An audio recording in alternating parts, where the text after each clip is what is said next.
আল্লাহ, তুমি যতদিন চেয়েছো চোখের আলো ছিল, তুমি চাওনে চোখের আলো চলে গিয়েছে, আমার কোনো আপত্তি নাই, আমি এটাতে রাজি আছি।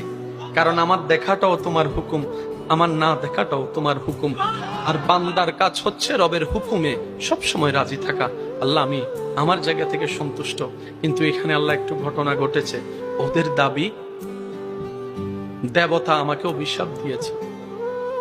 আজকে যদি আমি অন্ধই থাকি, ওদের কথা সত্য হয়ে যাবে। আল্লাহ, ওরা তোমার শানের ব্যাপারে, ইজ্জতের ব্যাপারে প্রশ্ন তুলেছে।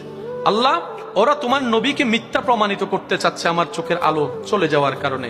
আল্লাহ, আমি জুনেরার জন্য আলো চাই না, তোমার ইজ্জতের খাতিরে, তোমার হাবিবের ইজ্জতের খাতিরে আমার চোখের আলো ফেরত দাও। আমার চোখের আলো আমাকে দাও, আমার চোখের আলো আমাকে দাও। আমি যেন জগৎকে দেখাইতে পারি রবের প্রেমিক কখনো অন্ধ হয় না, অন্ধ হয় না।